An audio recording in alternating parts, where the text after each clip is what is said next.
और आप सभी दोस्तों का मेरे YouTube चैनल बसीना क्लासेस में स्वागत है। दोस्तों, आज का जो वीडियो है वो विद्यार्थियों के जीवन में आने वाले महत्वपूर्ण समस्या जो कि है पढ़ाई में मन नहीं लगता है। विद्यार्थी का मुख्य काम है पढ़ाई करना और उसी चीज में मन न लगे तो ये बहुत गंभीर समस्या है। तो उनकी इस समस्या को ध्यान में रखते हुए मैंने आज विद्यार्थियों के इस समस्या पर वीडियो बनाने का प्लान किया हूँ।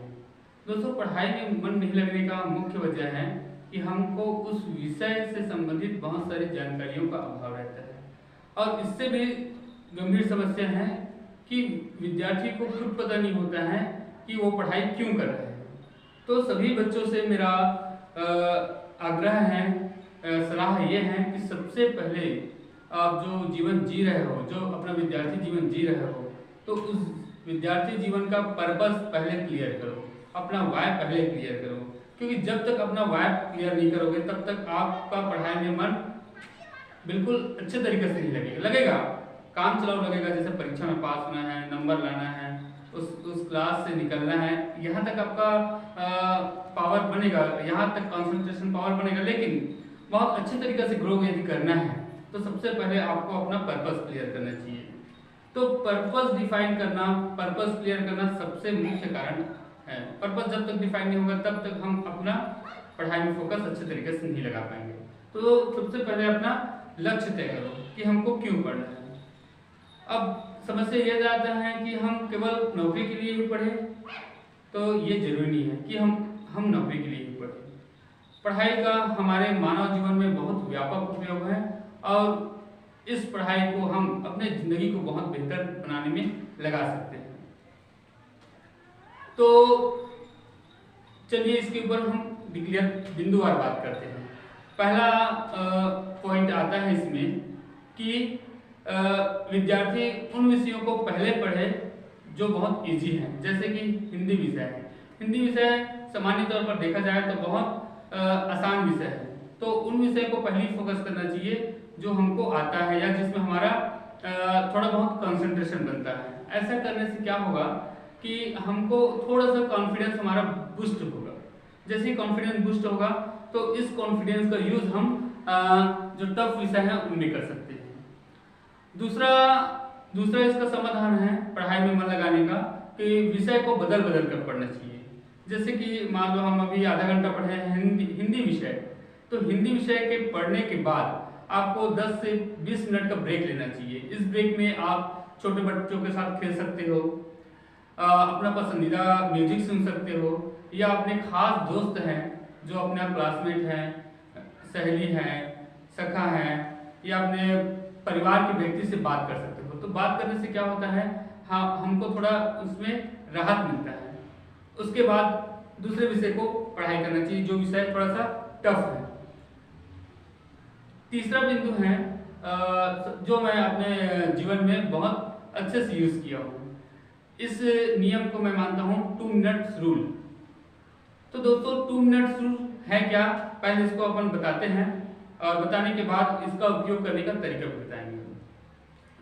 2 मिनट्स रूल कहता है कि आपको यदि बड़ा काम शुरू करना है तो उसको केवल छोटे समय तक शुरू करो। जैसे कि मान लो मेरे को योगा करना है, तो मैं बता दूं कि योगा करने में मेरे बिल्कुल मन नहीं लगता था।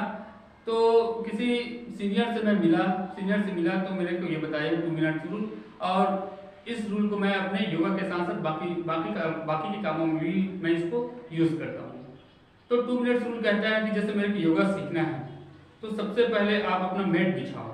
मैट बिछाकर कम से कम पद्मासन में 2 से 5 मिनट तक बैठो और इस हैबिट को कम से कम 21 दिन या फिर 1 महीने तक अप्लाई करो। फिर आपका धीरे धीरे योगा के बाकी पोजीशन को करने में आपका मन बनेगा। तो इसका उपयोग पढ़ाई में कैसे कर सकते हैं? इसका उपयोग पढ़ाई में हम कर सकते हैं। सबसे पहले हमको अपने दिमाग में ये बैठाना है, अपने दिमाग को, अपने सबकॉन्शियस माइंड को ये बताना है कि बेटा तेरे को केवल 10 मिनट ही पढ़ना है या कम समय तक पढ़ना है।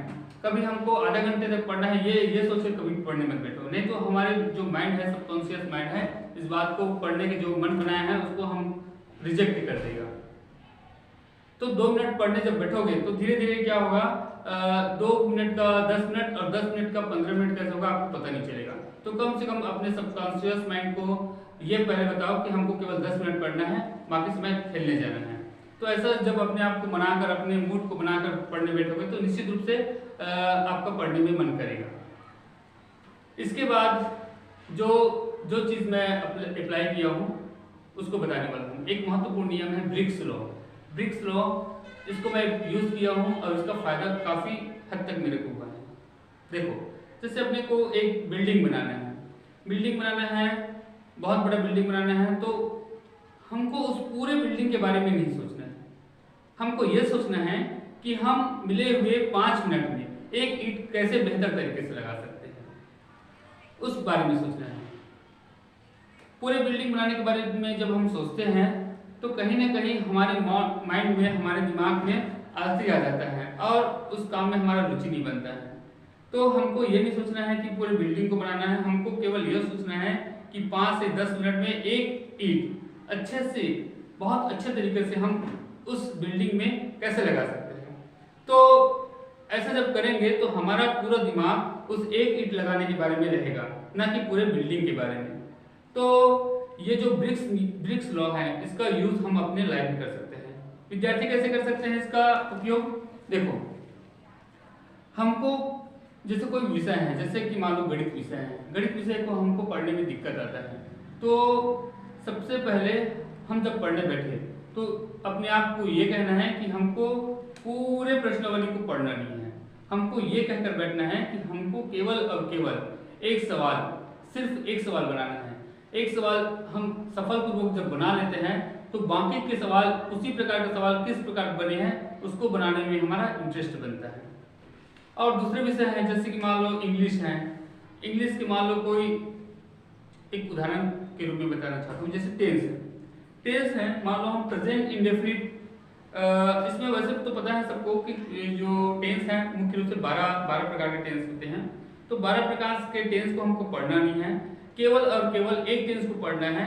ऐसा सोचकर हम पढ़ने बैठेंगे तो हमारा मन करेगा।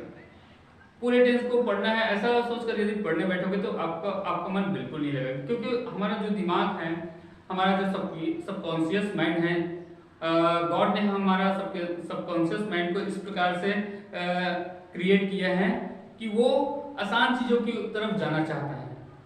और हम शुरुआती स्टेप में ही हम अपने सबकॉन्शियस माइंड को बड़ा काम दे देंगे तो वो उसको डायरेक्ट रिजेक्ट कर देगा। इस वजह से छोटे चीज़ से शुरुआत करो, छोटे चीज़ धीरे धीरे बड़ा हो जाता है। तो ये था अपना ब्रिक्स लॉ। और पढ़ाई के बीच में आपको 10 मिनट का, 15 मिनट का ये गैप लेते रहना बहुत ज़रूरी है। और इम्पोर्टेंट बात मैं सब बच्चों से कहना चाहता हूँ कि मान लो आप किसी उधेड़-बुन में हो या कोई स्ट्रेस में हो, तो जब पढ़ने बैठोगे तो उस समय आपका माइंड या फिर आपका मन बिल्कुल नहीं लगेगा। तो जो उधेड़-बुन में हो आप, जैसे मान लो आप मान लो बाहर रहकर पढ़ाई कर रहे हो, तो आपको चिंता है कि मेरे बाबूजी का तबीयत कैसे है, मेरे फैमिली में सब लोग कैसे होंगे। तो पहले एक काम करो, आराम से उनसे बात कर लो और बात करने के बाद अपना पढ़ाई करो। तो दोस्तों, ये सब बहुत सारे चीज़ हैं जिसको हम अपने ज़िंदगी को बेहतर बनाने में कर सकते हैं। ऐसे बहुत सारे टिप्स हैं, इसको धीरे धीरे हम अपने जीवन में अप्लाई करके बहुत बेहतर तरीके से ग्रो कर सकते हैं। तो जिन बातों को मैं बताया हूँ उन बातों को आप अपने जीवन में अप्लाई करने का प्रयास करो और अपने जीवन को बेहतर बनाने का प्रयास करो। दोस्तों, विद्यार्थी जीवन ही एक ऐसा जीवन है जिसमें हम अपनी ज़िंदगी को बहुत अच्छे तरीके से बना सकते हैं। बाकी की ज़िंदगी मैं जी कर देखा हूँ, वो ज़िंदगी पढ़ाई की ज़िंदगी से बहुत कठिन ज़िंदगी है। तो यही कहना चाहता हूँ कि आप अपने जीवन को, अपने विद्यार्थी जीवन को बहुत अच्छे तरीके से हैंडल करो। तो ये कुछ महत्वपूर्ण टिप्स हैं जिसको आप अपनी ज़िंदगी में अप्लाई करके बहुत अच्छे तरीके से ग्रो कर सकते हो। तो आज का जो सेशन है, पढ़ाई में मन कैसे लगाए, ये क्लास इस प्रकार से है। आप चाहो तो इन टिप्स को फॉलो करके अपनी ज़िंदगी को बेहतर कर सकते हो। वीडियो देखने के लिए धन्यवाद। आप सभी का बहुत बहुत आभार। जय हिंद, जय छत्तीसगढ़।